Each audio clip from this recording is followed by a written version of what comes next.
ડીસામાં ભવ્ય લોક ડાયરો યોજાયો. ગાયક કલાકાર કીર્તિદાન ગઢવી પર થયો નોટોનો વરસાદ. બનાસકાંઠાના ડીસાના હવાઈ પિલ્લર ખાતે એક શામ ગૌમાતા કે નામ પર પીએન માળી ફાઉન્ડેશન દ્વારા લોક ડાયરાનું આયોજન કરાયું હતું. ડીસાના સેવાભાવી અને ગુજરાત ભાજપના બક્ષીપંચ મોરચાના પ્રદેશ મંત્રી પીએન માળી અનેક સેવાકીય કાર્યક્રમમાં સહભાગી બન્યા છે. ત્યારે કાર્યક્રમમાં પ્રખ્યાત ગાયક કીર્તિદાન ગઢવી પર નોટોનો વરસાદ થયો હતો.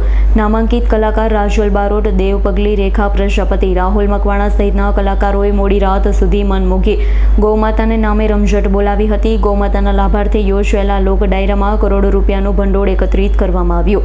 સમગ્ર ભંડોળનો ઉપયોગ ગૌશાળાના વિકાસ માટે કરાશે. કાર્યક્રમમાં હજારો લોકોની જનમેદની ઉમટી હતી.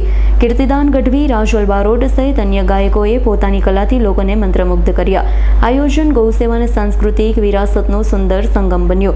કાર્યક્રમમાં રજનીભાઈ પટેલ, ભાજપના પ્રદેશ મહામંત્રી, મયંકભાઈ નાયક, રાજ્યસભાના સાંસદ, પ્રદેશ અધ્યક્ષ બક્ષીપંચ મોરચા, માવજીભાઈ દેસાઈ ધાનેરાના ધારાસભ્ય, દિનેશભાઈ અનાવાડિયા પૂર્વ સાંસદ સભ્ય, કનુભાઈ વ્યાજ જિલ્લા ભાજપ મહામંત્રી, શ્રેયાસભાઈ પ્રજાપતિ જિલ્લા મહામંત્રી, વર્ષાબેન પટેલ ડીસા શહેર ભાજપ પ્રમુખ, અમૃતભાઈ દવે પૂર્વ મહામંત્રી, પ્રતિકભાઈ પઢિયા ડીસા તાલુકા સંઘના પ્રમુખ, પ્રજ્ઞેશભાઈ બ્રહ્મભટ્ટ બક્ષીપંચ મોરચો પ્રદેશ મંત્રી, મહેન્દ્રભાઈ બાવરિયા બક્ષીપંચ મોરચો પ્રદેશ મંત્રી વગેરે સામાજિક અને રાજકીય આગેવાન લોક ડાયરામાં ઉપસ્થિત રહ્યા હતા.